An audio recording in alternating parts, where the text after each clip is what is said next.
we've got about 1 hour or hour and 15 minutes, so thanks very much, and let's say thanks very much to Lucy. Cheers. Thank you, that's great. Pleasure to be speaking.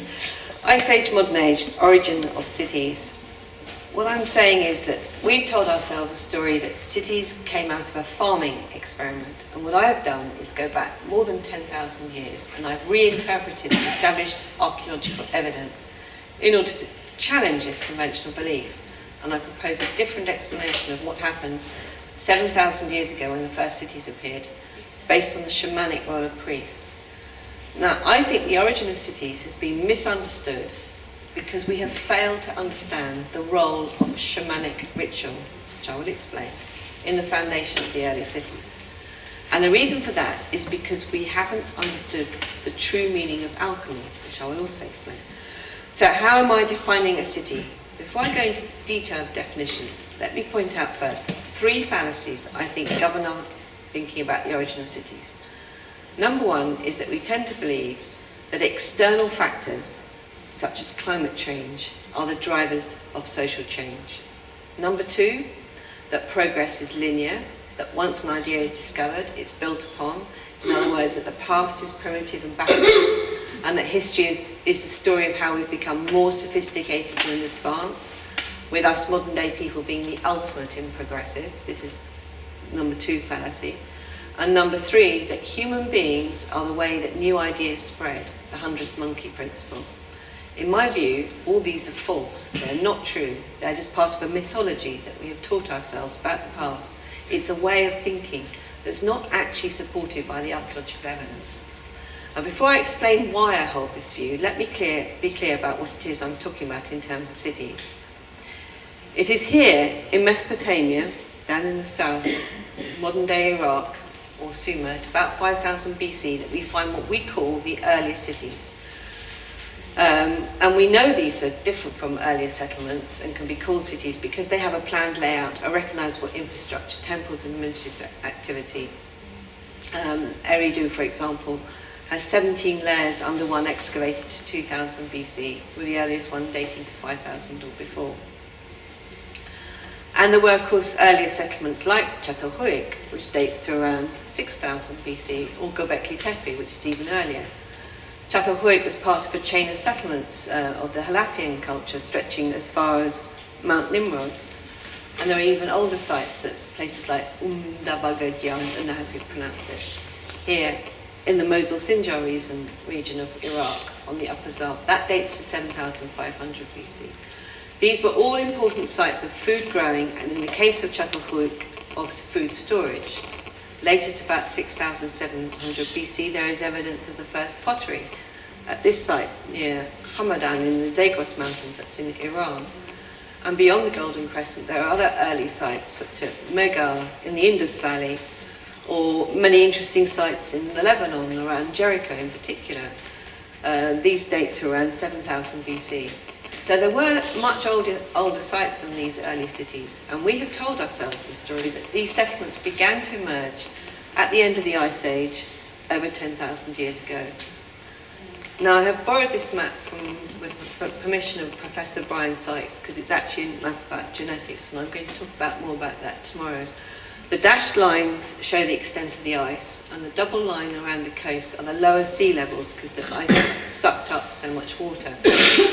And as the ice retreated and the world warmed up, we have developed in our minds that Neolithic or Paleolithic man began a farming experiment here in the Golden Crescent, in the upper Euphrates, because it's here that we find the first domesticated cereals. No cities. Instead, it is assumed that cities grew out of early marketplaces and the kind of settlements that I've already mentioned, because people decided to exchange their services. That is the accepted story, and you can read about it in the British Museum. But, contrary to commonly held beliefs, I have found nothing in the archaeological record to confirm this suspicion, this assumption. I think we've been telling ourselves the wrong story. I think there was no farming experiment, because what doesn't make sense is that this early agriculture takes place in places like this, hostile foothills of mountains.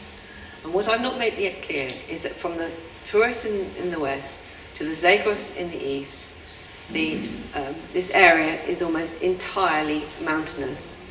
Follow that yellow line all the way around.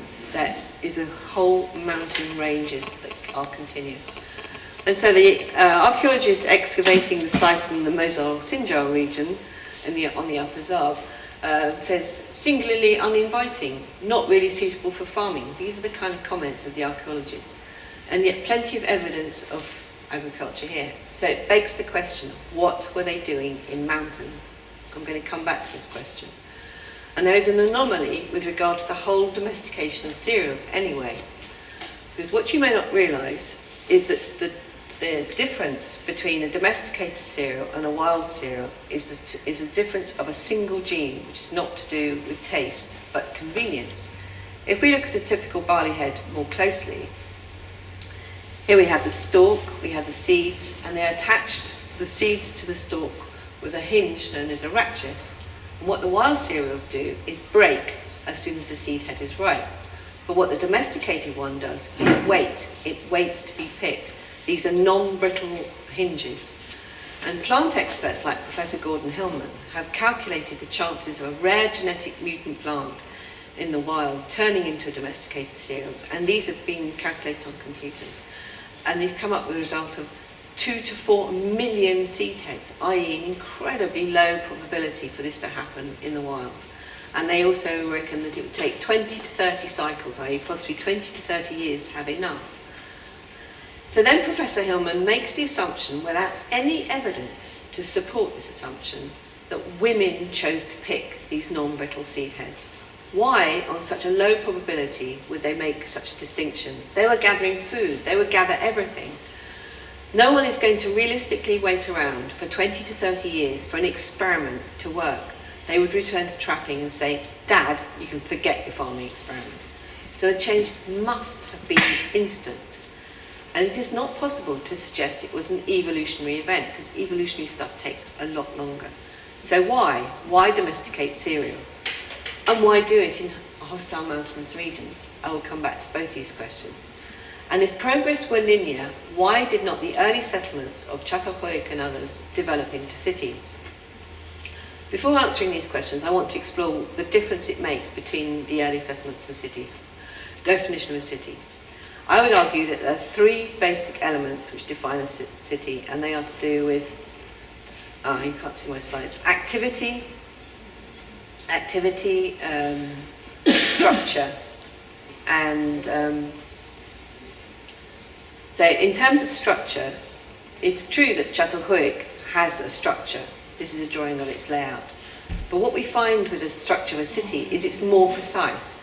The plumb bob, for example, has an important presence in these early cities. The Epic of Gilgamesh refers to the walls of Uruk being as straight as an architect's string. And we find infrastructure for things like water, water storage and water transport. This picture in the middle is a picture of the tanks at Mohenjo-Daro in the Indus Valley. In ancient Egypt, Sechet or Sefet was the mistress of measure, and she carries on her head a symbol of a sighting device that may have been used at night in order to align the walls of new buildings. So these are very specifically structured places, and the reason for it is to do with the activities that are different, particularly the appearance of temples and ziggurats, and the evidence of administrative activity that parallels the 20th century with its attention to detail, as well as areas in the city dedicated to trades such as metalwork. But most significantly is a difference in approach to food. This is a key characteristic of a city. Rather than a mere settlement, a city is a sizable community of people who rely on others for the production of food, and that production is no longer nomadic hunter-gathering, but static. In terms of arable, it means the control of water. Techniques such as terracing and irrigation start to appear. And most important of all, the appearance of cities in southern Iraq in about 5000 BC coincides with a really critical event horizon. And the conventional belief is that the move to live in cities occurred because of this event horizon, something which the prehistorians call, and it's nothing to do with climate change, it's to do with something called the secondary products revolution. This very important development meant that rather than just penning up wild animals for meat and hides, which Neolithic man had been doing for thousands of years without domesticating them, suddenly an auroch, this is a reconstituted male auroch, became cows and could be used for milking, thus producing the secondary products of butter and cheese. The onager they thought was a precursor of the donkey, but it turned out it couldn't be tamed, so it stayed an onager. But the tarpan, that was capable of being tamed and capable of being ridden. And the sheep, that's possibly the most interesting of all, because before this point, before 5000 BC, sheep had coats like deer. They didn't produce wool. And we have convinced ourselves that it was these changes in the animals that allowed the growth of cities. But this shift to domestication, again, was relatively instant. It wasn't evolutionary. And in my view, it happened because of cities and not the other way around. And it was deliberate. Because if it was possible to domesticate things by penning them up, why didn't that change occur earlier? And not only did the animals change shape, all animal species become reduced in size when the domesticated variants arise, they also became usefully docile. There is, of course, the chance mutant gene explanation that somehow a Stone Age man was able to spot that a particular auroch was carrying a mutant gene that would make a useful cow, and this is one of the cows from my farm. But while we might know what would make a useful cow, how did Stone Age man have the benefit of hindsight? And how suspicious that the outcome was always so convenient and so useful? Is it reasonable to suggest that there was a missing link between hunter-gatherers and Bronze Age city dwellers? Because the evidence suggests that the earliest Bronze Age farmers were not former hunter-gatherers who somehow adapted to environmental change. Hunter-gatherers were not used to staying in one place. They followed the herds, even if they did pen them up for short periods. They were more used to killing than keeping stock alive, especially through the winter. Becoming a livestock farmer is an entirely different skill set. And the earliest farmers did not switch from hunting herds to herding herds. And what supports this view is that, as far as I could find, the earliest examples of Bronze Age farming always involved a settled pattern first, based on pigs, before they changed to herding cattle and sheep. Pigs do not travel the big distances of cattle and sheep. Moreover, the archaeological evidence suggests that the first signs of a city at the deepest layer of excavation, including the one at Eridu, was not a randomly organised marketplace. The first evidence of a city is a shrine. That is the foundation of a city, a place of ritual. The site at Eridu has 17 layers of temple under the excavation dating to 2000 BC. And others, such as Jaketahus, have made the comment that the key group of people involved in cities from the start are not farmers, but priests, who may even have looked something like this. Not indigenous people, but a mysterious elite. Who these people were, where they came from, not entirely clear. You might ask, why does this matter? It matters because, having established that cities did not necessarily evolve in response to some climatic catastrophe, nor did they evolve from changes in farming, and it becomes apparent that the concept does not grow from Mesopotamia. There is no incremental shift from Mesopotamia to other areas around these early cities. There is no 100th monkey effect. Then you start to question how, why. The appearance of the 5 cities in southern Mesopotamia is not part of humanity's progress. These same 5 cities continue to grow in their own right. By 3600 BC, Uruk has 10,000 people living in it. In fact, it's only when there is a global catastrophe at the end of the 4th millennium BC that there is any attempt to move out of Mesopotamia. And when this happens, these concepts of cities transferred in their entirety, in their totalness, over significant differences. So you have Mesopotamia in the square box in the middle, and they go by sea, these people. These arrows aren't actually the direction of travel, they just show the direction that they end up in. And so they leave Mesopotamia, they end up in the Indus Valley, they go down the Arabian Peninsula, they end up coming in through the eastern desert in Egypt. Then the Egyptians are connected to the Phoenicians, who are connected to the Minoans, who are connected to the Etruscans. So this isn't a growth out of Mesopotamia. It's this transfer that's so interesting. And when you look at these really closely, these cities, the same principles appear. All these cultures seem to correspond to the same blueprint, the same archetype, which I will discuss deeper. So it appears in Mesopotamia, as far apart as there, ancient Egypt, and even Mesoamerica, Central America.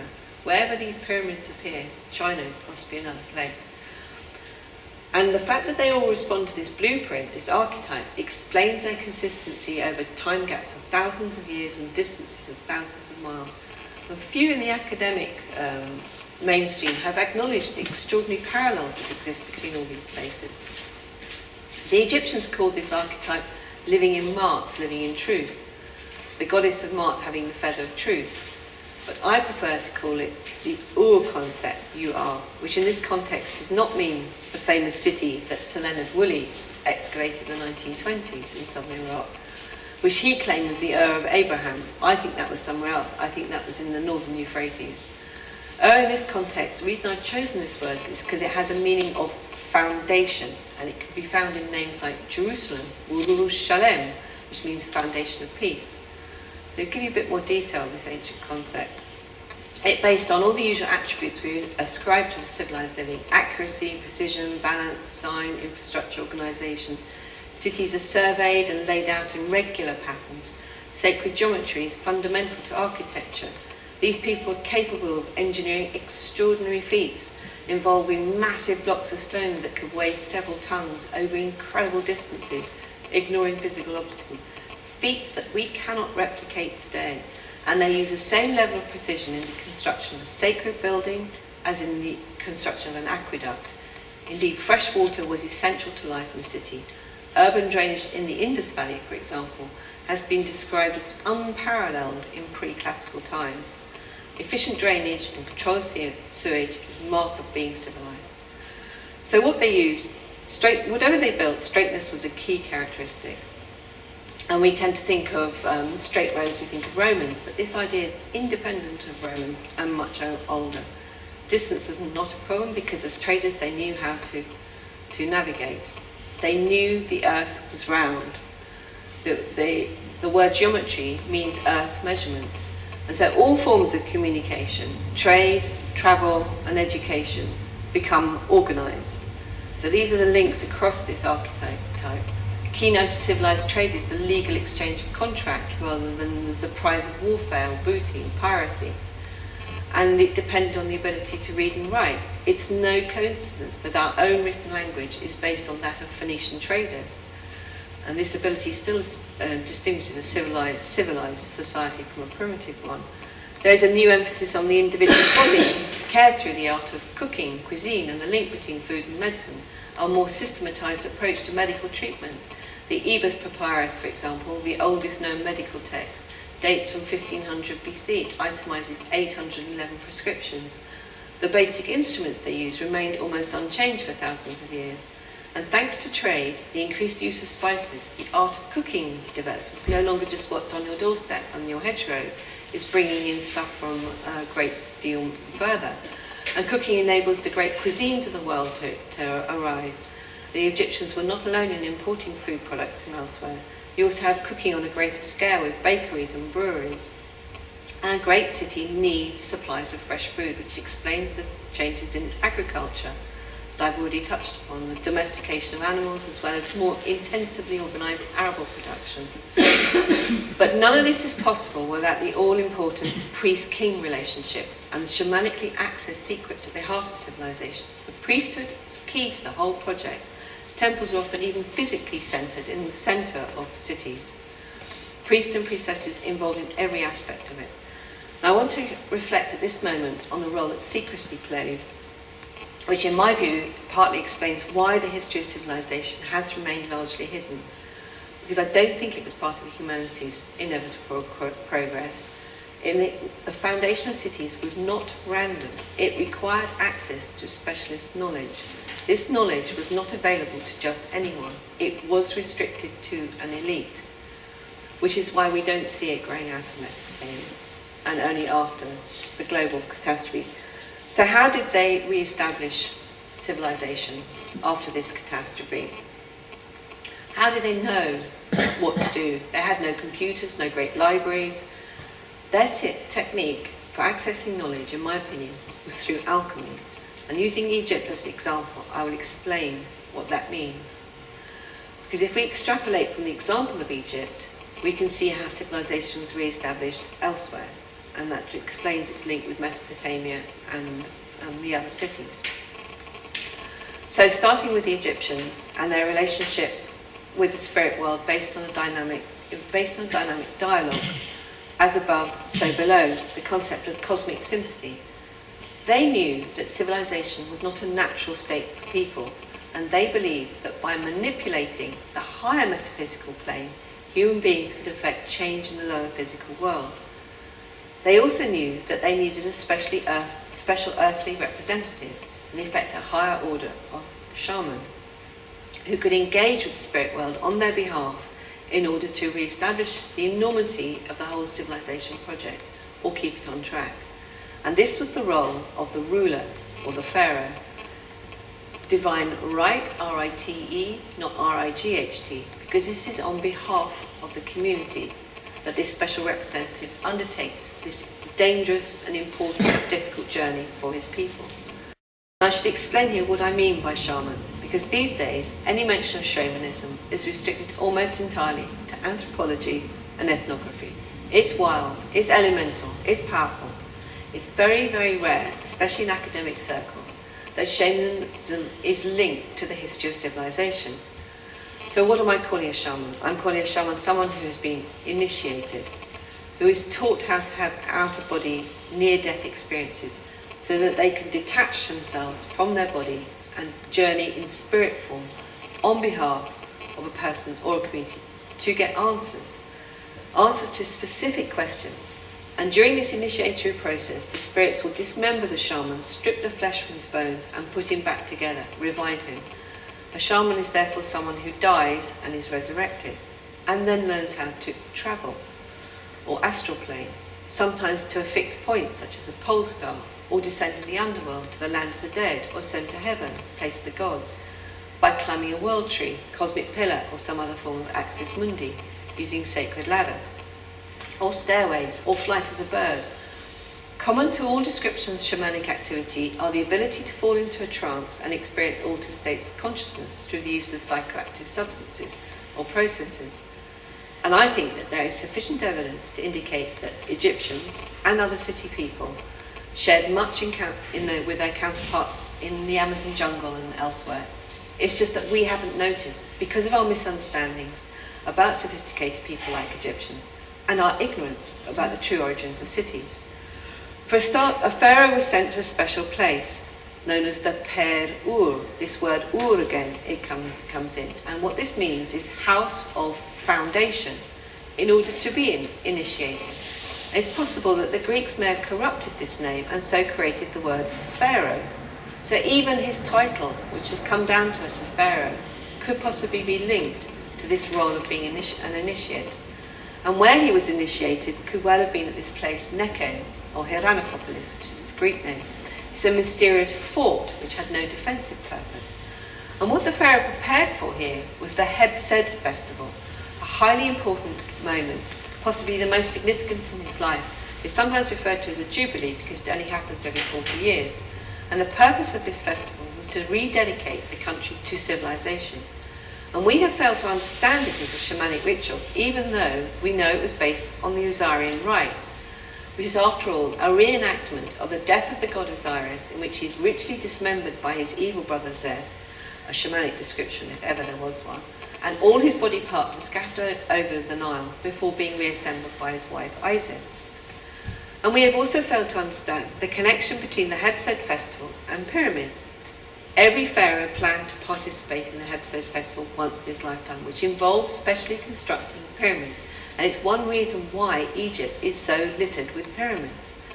And along with the side of this pyramid is a purpose-built courtyard adjacent to it. Here's an example of the one at Saqqara with its Nub-t festival court. And there were public aspects and secret aspects. Citizens came from all over Egypt to witness the public aspects, in which the pharaoh wore a special bull kilt and had to run around the courtyard. He also took part in a ritual meal called the Hetep, which I'll come back to. After this meal, the pharaoh disappeared inside the pyramid for 3 days, the secret part of the festival. Now, it's our cultural problem that we think of them as linked with death and tombs. The Egyptian word for pyramid is mr, M-R, which has the idea of instrument for ascending, not a tomb. Egyptian tombs are either mud-built mastabas or places like the Valley of Kings, which has no pyramids. But what has perhaps created some confusion is that on entering the pyramid, the pharaoh was going into the realm of the deity Sokar. And Sokar is interesting because of what he represents. He had a more complicated association with death than just being dead. He was part of a triple manifestation of the gods Ptah, Sokar and Osiris, and they represented the triple powers of animation, incarnation and restoration. Writer Rosemary Clark describes Sokar as representing the latent spiritual principle within all living things, the spirit embedded in the deepest regions of matter that await arousal. A description which implies the beginning of life, well, not the end of it. And what the pharaoh did when he entered the realm of Sokar was he took part in the wet opening of the mouth ceremony. Now, was this in order to stop him swallowing his tongue while in trance? He then either lay on a special Hebsed festival bed covered in gold leaf, or in a sarcophagus of alabaster or granite, as you find in the King's Chamber in the Great Pyramid. This is a shaman dying and about to be resurrected. And what further suggests that this is part of a shamanic ritual are the pyramid or coffin texts, some of which were found at Saqqara in the 19th century by Flinders Petrie, the Victorian archaeologist. Again, our cultural problem, we think of them as describing the journey of the dead pharaoh's soul, where it is more likely that they describe his soul's journey while alive, a shamanic journey. The Egyptians themselves called these texts the Book of Coming Out by Day, which isn't a reference to death. And Dr. Jeremy Nadler, an Oxford academic, in his publication, Shamanic Wisdom in the Pyramid Texts, is one of the few who has come to this conclusion, because he points out how these texts are full of the kind of language found among shamans all over the world. The texts frequently refer to the pharaoh taking on the form of a bird and flying up. Chapter 20, for instance, talks of the pharaoh rising into the sky like a mighty hawk, or climbing a ladder. Another mentions a stairway to the sky which is set up for me that I may ascend on it to the sky. I ascend on the smoke of the great sensing. I fly up as a bird. Elsewhere in the same passage, the text referred to the pharaoh flying up in the form of a falcon to the imperishable northern stars. Now this is a very key phrase because the Egyptian word for them is the khemi. Now is this the true meaning of the word alchemy? Have we been misled about the true meaning of this? The source for chem in alchemy is usually given as Egypt as the Black Land. Kemet is often a phrase used to describe the old Egyptians. But this doesn't fit in this context. Why would you talk about khemi in that way? What makes more sense to me is that what alchemy actually means is journey to the fixed stars, i.e. astral planing, to the imperishable northern stars. Could it be that the Greeks, through whom we know as much as we do about Egypt, were confused? It's possible that the Greeks didn't even know about the astral planing and the khemi, but what they may have known about was the preparation of a substance that the pharaoh consumed first. Maybe they confused an outcome with a process. As a result, we know about the process, but are not aware of its purpose, and that process was what we call alchemy. I'm just going to make some very brief points. We know it's to do with gold, to do with change, whether that is changing something into gold or changing gold itself, purifying it, maybe even combining it with something else. It's not entirely clear. Lawrence Gardner, for example, gives a description of monatomic gold and its levitational qualities. He indicates that electricity plays a part in its transformation. A typical description of alchemy refers to something called the magnesia of the sages, which is said to produce an electrical charge. There are also references to the operation in the Hathor, the alchemist's oven, creating a powder of dazzling white colour. And the whole operation, as we all know, is to create the philosopher's stone, which is also described in various texts as a powder. Now, how this fits with the Hebsed festival concerns possibly the Hetep ritual meal. Was this the means by which the pharaoh brought on a trance? And is this when the blue lotus played a significant part? And what we can see here in the picture of the wet opening of the mouth on the pharaoh's head is an image of both the blue lotus and possibly something called the solar bread, which appears in the shamanic texts. in the pyramid text. And this is another picture of someone offering the solar bread on their palm. One pyramid text Nader describes as an enigmatic food spell, as an utterance for the offering bread to fly out. So what was this solar bread? It clearly had special properties. And I have wondered if there are links between the solar bread and the cow goddess Hathor, who had many roles, mostly to do with nurturing. She sometimes lends her cow goddess horns to the goddess Isis when tending the arose. She is also the one who nurtures the soul of the pharaoh on his journey, and she had other names, such as Nub-t, Golden One. And if you go to her temple at Dendra on the Nile, you will find the hieroglyph of gold on the outside back wall. And if you go down into the crypts, you will find these strange light bulb type reliefs, which may or may not relate to an electrical process, perhaps involved in purifying gold. Even more significantly, it's at her temple at Serabit el-Khadim on the Sinai Peninsula. In the 19th century, Flinders Petrie found vast quantities of a mysterious white powder which had no animal residue. This was hidden under slabs in the floor. So was this powder that Flinders Petrie discovered the solar bread, also known as the Philosopher's Stone? Were these the same thing? I don't know. But knowing the importance of gold to the whole alchemical process at least answers one question that I raised earlier. What were they doing in mountains? That's because that's where the gold is. They have been digging for gold at sites all over this area for a very, very long time, long before 5000 BC. You might ask, where is the evidence for the earlier cities? I don't know, possibly underwater. I mean, I don't refer to Atlantis, but that's an obvious thought. Given the change in sea levels after the end of the Ice Age, these earlier cities could easily have been drowned and disappeared.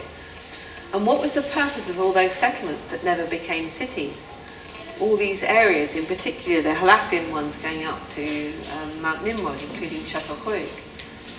And these all have connections with some form of gold trading or gold mines or whatever it is. In my view, places like Çatalhöyük were deliberately created as food storage on a significant scale in order to support operations elsewhere, whether that's mining for obsidian, gold, or any other metal or whatever. Because what is significant about Çatalhöyük is that the central feature of the settlement are well-constructed storerooms which are better built than the human dwellings around them. And it is in places like Çatalhöyük that archaeologist Denise Chamat-Besserat has found tens of thousands of small clay tokens that were clearly used as some form of accounting device connected with these storerooms. And I think this reinforces the view that these elites set these things up for the locals to work in and made a very simple system for them to keep a record so they knew what was going on. And reference, as I said, reference to gold is rife throughout the entire region, with its gold mines, gold routes. Mesopotamia itself had no gold reserves. Its gold came from these mountainous areas. But what kind of shocked me, really, was when I realised that Mesopotamia is the Greek name for the area. The Sumerians' actual name for their country was Khemi, which translates as land where gold is king. So why has this version of the origins of cities remained hidden? It's remained hidden because those ancient elites did not want their secrets relating to alchemy, the knowledge of astral planing, to fall into the hands of others, particularly the Indo-European tribes who began to become troublesome from about 1200 BC onward with the start of the Iron Age. The Egyptians were especially keen to resist the Romans. And when we compare the two, it is possible to argue progress, nothing linear here. At the very minimum, we are unable to replicate their ability to build with megaliths. History, however, is written by the victors, and we've been living under the influence of Greeks and Romans rather than Egyptians. Greeks and Romans mediate our understanding and knowledge of the ancient past. Much has remained hidden and needed to be hidden, to be kept from the Greeks and Romans, because we are still, after all, a militaristic society that does not know how to fully connect with the all there is. We are living in the shadows of the original archetype and the great civilizations of the past. Now we have a choice. We can either continue with our Iron Age disrespect, or we could reconnect with the ancient archetype. The ancient Bronze Age people knew everything was interconnected. They knew there was no Cartesian split, that ends and means are separate and objective and subjective are separate things. Quantum physics has shown us that at submolecular level there is no distinction between objective and subjective. How you do something is as important as why. And revealing the hidden history of cities shows that alchemy is our connection to a higher order of civilization than we currently experience. It has been done before and can be done again. Thank you. So that's the end. A brief introduction, I might say. Yeah, whistle-stop tour Whistle-stop of tour. the nature of the diaspora. We have got like a chance for a bit of a Q&A, because like we're a kind of close community of individuals, so you can ask Lucy pretty well anything. And I am going to discuss that broader question of Celtic identity on Sunday. Yes, yeah. So your father will be thrilled. Oh, I'm interested in it, because as I said to me, it's all part of this finding our foundations for why we are where we are. And from astrology to the genetic mutations all through the lineage. It's very interesting. Part of the reason why I was keen to give this talk, as I did to your group in Birmingham, is because I think there's a bit of a misunderstanding about why things are hidden. And people tend to think it's powers that be that hide everything, that they know everything. And I don't actually think that's the case. I think it's the case that this knowledge to do with this secret stuff to do with cities was kept from the powers that be to keep it safe. Because it's very powerful stuff. It's the true magic. Do you think that the powers that be have sort of sublimated the terms to make it a bit of a confusing? Because I think the word bishop used to mean spiritually aware of the area, you know, the ley lines or the...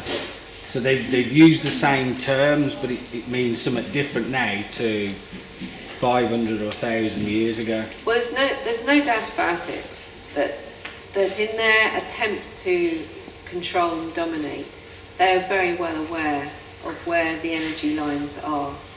And it's no coincidence that all our churches and cathedrals are built on these sacred energy places and sacred energy lines, because that's their way of controlling and dominating these things. But beyond that, I don't think they're really that capable of going much further. And also, if you think about, I mean, this is, I can't remember which talk I put this in, but this, it might be in the one on Sunday. This, in my view, is why we became dumbed down. We became flat earthers. We became people who believed that the sun went round the earth. We became these things because the old knowledge knew what we now know, and by shutting down all this information, then you're closing people's minds for the sole purpose of controlling them. So I don't think it's necessarily that they knew the alternatives, because the Romans were involved in shutting stuff down thousands and thousands of years ago. By the time the Catholic Church arrives on the scene, the job's already done, to be honest. Now, we've been in the Dark Ages for a good 2,000 years, and the Egyptians, they withdrew their secrets. I've got other talks which show what happened to the knowledge after. Because from 1200 BC onwards, Egypt declines and goes into retreat. And it's that knowledge that people like the Knights Templar start to connect with much later. They connect with the Hermeticists, they connect with the Sabians, and they start to bring this knowledge back.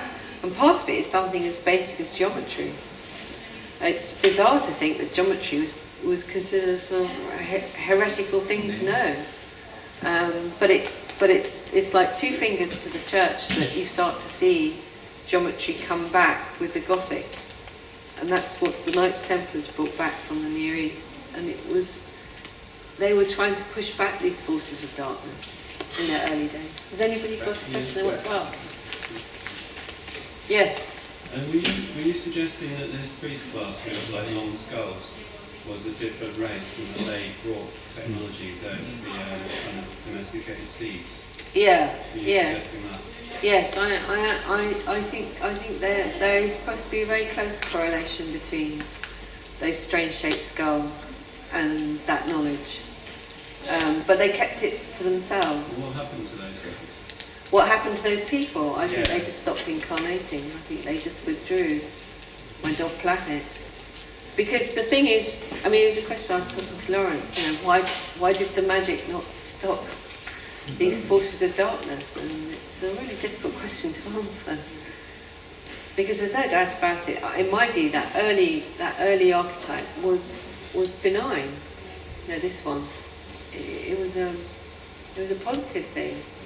You know, I think they did a soul contract with animals. You know, at a soul level. Mm-hmm. You allow us to eat you, we will look after you. And we've abused that contract. We've abused that soul contract. We've turned them into a part of industrialised farming. Yeah, well, we're part of it. We're a kind of industrialised product as well. Yes, yes, we are, because we've come through that whole Iron Age thing. I mean, my talk on Sunday, I will go much deeper into the whole genetics and movement of people, and I will explain. Do I know Michael Sarian? Yeah. I know of Michael Sarian. One of the things he says is that we got this psychopathic elite because of our own kind of dark, our own shadows were like suppressed. So it manifests as a psychopathic elite. That's his theory. Yes, and also I'm aware of what's it called, Thomas Sheridan. Yeah. I think what he's saying is really interesting in the sense that these old cultures that had shaman didn't have mental health problems. No. And I personally think that one of the reasons why we have mental health problems is because one of the things that Iron Age oppression did is it destroyed our ideas of reincarnation and what was supposed to happen. I haven't actually got it in this talk, but the Egyptian Hall of Judgment, if you were found to have done wrong when you were led before Osiris, then your punishment was to be reincarnated. Now, in the 2nd century AD, Origen talks about introducing the concept of purgatory, that we may taste something bitter. This is a deliberate construct. They had no basis for saying this. This isn't what the ancients believed, but they didn't want you to. The church didn't want you to think you had a second chance, so they deliberately introduced that. But was that a financial thing as well, though? Because the papal bull of 1300. Well, 2nd century AD is a lot longer, earlier than, you know. But then they start to monetize it almost. You can buy your forgiveness. Yes, yeah. Well, obviously they kind of exploited it later, but the idea of introducing this is way back in the early Christian stuff. One of the things that's very interesting to read is Celsus on the doctrines around at the time. Celsus just didn't get it at all. The Christianity thing, he thought they were mad. Lawrence. You mentioned about a contract with the animals that we can eat you if we'll give you a nice life or whatever. But actually, the earliest spiritual leaders, every murder in it, any scrap of information we got from murder, the little bits we have, they were vegan. They lived off fruits and nuts, no animal products. Yes. And the same, you're talking about 2nd century Christianity. Eusebius in the 2nd century is quoted by Eusebius as saying that James, the brother of Jesus, James the Just, ate no animal food and wore linen and not wool and so forth. Mm-hmm. And also he only washed once a year. There were certain traits which showed that the real shamans that were did not touch animals. They were not polluted by the killing. That's very possibly true. But the thing that interests me, Lawrence, is how this city thing came about, and I can see for me this whole thing is what constitutes a city. Now, I think that the original concept behind that, the original thinking behind that, was benign. I don't think it was to be oppressive, and it's just that we who've reinterpreted it have made it into an oppressive thing. There's no doubt about it. There've been, Pythagoras lived off beans or whatever. There've been very long traditions of people who have not touched the meat of animals, and I think it's said that Osiris suggested fruit and flowers should be sacrificed and not animals or people or anything like that to the gods. But even so, it's what's the reason why I've kind of gone back into this is what was it that triggered this domestication? And it wasn't this random thing. It wasn't some strange genetic mutation, which the prehistorians would have you believe brought these things about. It was this, I think, deliberate. The big question is, how did they change this magical dream? Who had this knowledge to do it overnight, as it were? Well, exactly, and that's the $64 question, isn't it?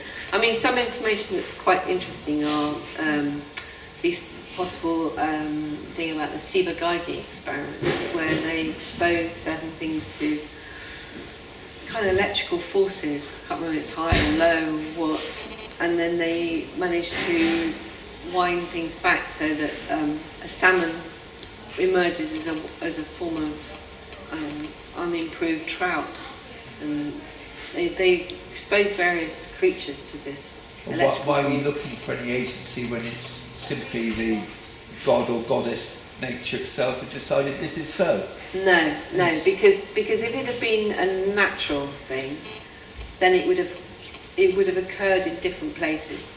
This farming thing happens as like a package, and it only occurs in like 9 places around the world at different times, and it's always associated with cities. So I think it's a lot more deliberate manipulation than just a random. And also all aurochs all over the world would have suddenly transformed. But you find aurochs were still around in the time of Julius Caesar, and he knew that an auroch could not be tamed. Yes. He knew that. So this creating of a domestic cow is a very specific, deliberate. Well, the legends, take our own legend, is that a great figure in Britain, Higada, came from what was now Western Turkey to Britain and taught us agriculture and so forth. Yes. At about the time of his sobriquet was John Bull. He was the original John Bull. This suggests to be that it was the end of the age of Taurus, or perhaps the beginning of the age of Taurus. I mean, more like it. The legends always speak of someone from outside coming with this information. It's always brought to the local people. Yeah. And also, what I'm going to talk about on Sunday, in many respects, I think confirms this, because I'm going to show what happened with the earliest Indo-Europeans and how they connected with this whole archetype, which I think, and they didn't get cities at the beginning, but they got some of the byproducts. There's something you didn't touch upon when you were talking about. Oh, sorry. No, it's okay. And I was just going to ask.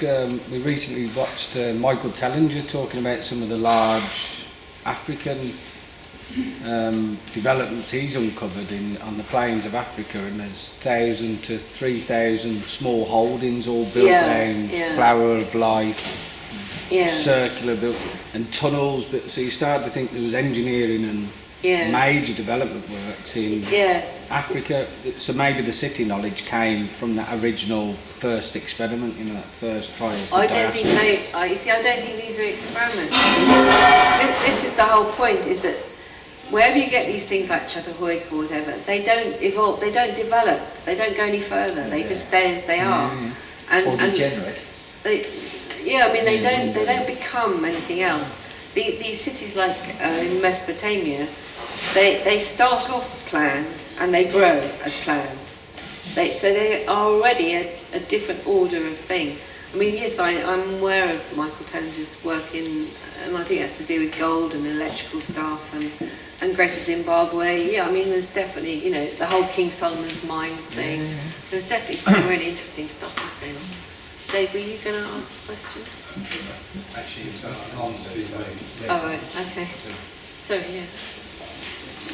Can you suggest how they might see us when we have got this division between magic and something else? Because what's occurred to me in your talk is these people didn't call it special or necessarily from out there. They may well have seen geometry, straight lines. It's practical. It is. Ever seen anybody who doesn't know anything about geometry trying to build a wall or even a bricklayer? Yes. If he doesn't, he's either going to be told to do it straight.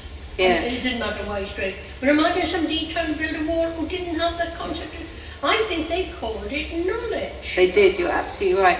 And that's a really interesting connection between magia and science and scientific knowledge, and absolutely, I couldn't agree more. I've always wanted to know more about what alchemists were really after. The first thing I got taught in chemistry was that a lot of stuff was known before modern science, that it comes from the alchemists. But with that, there was the idea that the alchemists were doodle-alley practically, to think there was a super magic, i.e. silly, can't be scientific aspect of a thing called gold. I'd love to know what they really were after about gold. Well, for a start, I take the view that whatever they did was for practical reasons. Yeah. And it wasn't just about being spiritual and kind of, super developed. It was to actually build and make things happen. Really practical knowledge.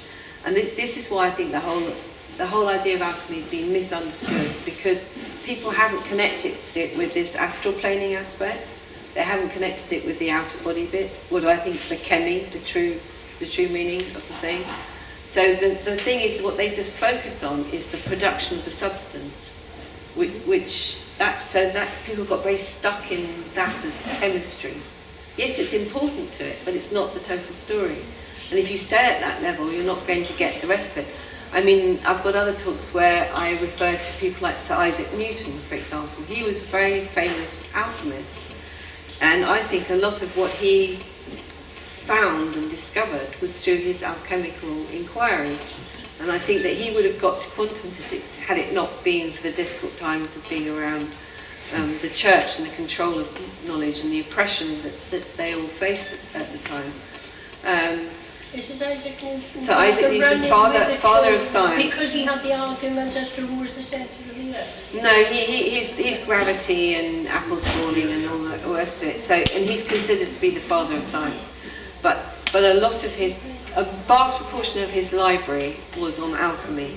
He blew his rooms up in Cambridge because his ethanol caught fire. He was seriously into it.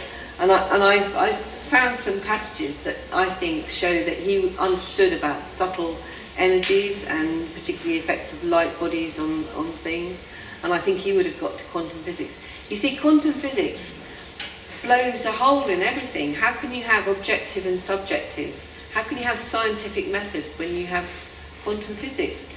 Even the most rational man on the planet, Richard Dawkins, doesn't get quantum physics. He describes it as mysterious. So the whole thing is they're always looking for certainty. But what you get with quantum physics is probability. Schrödinger's cat, is it alive or dead? There's nothing certain. People want certainty. That's why they like to refer to Newtonian as being structured and planets all in these fixed orbits and all the rest of it. But actually, it's more fluid than that. It's an electric universe. It's a completely different thing. So you need probability. And with probability comes magic. There are different forms of magic, different layers of magic. There's like a very basic form which is just tricks, that's called Gautier, that's like playing card tricks. Yes.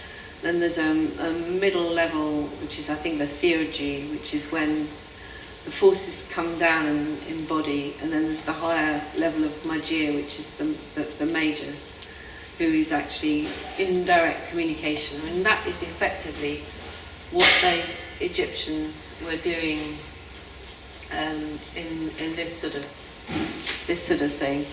This is magia, really, and with it comes knowledge, practical, concrete knowledge, definitely. And you see the manifestation of it in Egypt. It's because we became very cut off from Egypt after the 4th century AD, and the Romanized Christians massacred the last priests at the island of Philae, the Temple of Isis. We couldn't even read hieroglyphs after that point.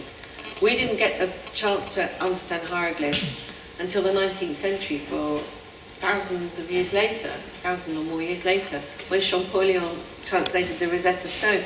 So Egypt has always been very mysterious, very foreign to us, very cut off. we see everything through Greek and Roman eyes. And if the Greeks got something wrong, we get it wrong, which is why I think we got to a misunderstanding about alchemy. There's a question at the back. Thank you. Something that is quite fundamental, I think, to the crux of what you're saying, is that to be classified as a city, you've got to have a university or a cathedral. So I think that totally backs up what you're saying. Yes. To be classified as a town, you have to have a market. Yeah, it's interesting how we've carried that distinction through, isn't it? In modern age, I mean, that's 7,000 years later, we're still considering a city a place of worship. Indeed, but I mean, it is just extraordinary that we are just have it drummed into us that somehow cities come out of this surplus of agricultural produce and marketplaces. You ask anybody how they think a city arose, they'll tell you it's a marketplace. But my research shows that's just not. It's not what's in the archaeological record. It's just not there. The humans are being domesticated at the same time. Well, there's an element of that, and I haven't really, because that's something that Michael Tellinger, with his slave species of God, talks about. I haven't personally got to the bottom of that one, because there's no doubt about it that the Mesopotamians, because they were very bureaucratic, they did seem to have these kind of, they call them gurus, but that doesn't mean guru in the sense of the Indian word guru. They had a way of organising people, and these people could become ditch diggers, they could become soldiers. So they did. And I will go into some genetic stuff on Humans are Sunday. domesticated today. They all pay their taxes and don't question it. Yes. Don't question education. Yeah, there's that docility of people, Yeah. the same as the docility of animals. Yeah. And when you domesticate animals, you corral them. You herd them together and corral them, which is what a city is, really. Yeah. As opposed to wild humans in sort of out in rural areas doing their thing. But the point about the animals is that you can handle them. I mean, being someone who's lived on a farm for a number of years now, I've had everything on the farm that can kill you, from bulls to boars to big horses, and you're around these big, powerful beasts. I don't much like going near the bulls, I have to say. I'm a bit wary of those. But we've had very good-tempered bulls. They've not been much trouble.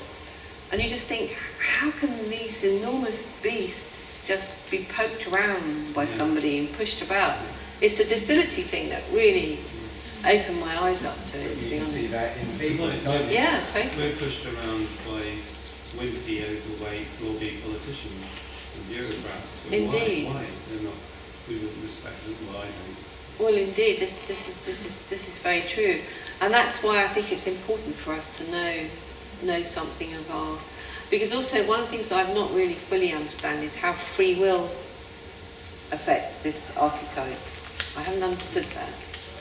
I mean, I've got to the point where, yeah, it makes sense, these early origins, because they lived in harmony. They thought about the spirit of place.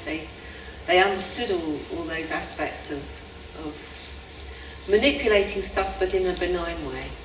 Would you say that these cities are very ordered, like say a caste system? You were born a priest, you stayed a priest. You were born a slave, you stayed a slave. I don't know. I don't know how structured they were in terms of social mobility. I don't know if they did allow other people to put themselves forward to the priestly service. This is a bit I'm a bit lacking in knowledge of this bit, because this is also where free will comes into it. Did people choose to be working in the fields, or did they choose? Because there's no doubt about it, there's an element of service in all of this.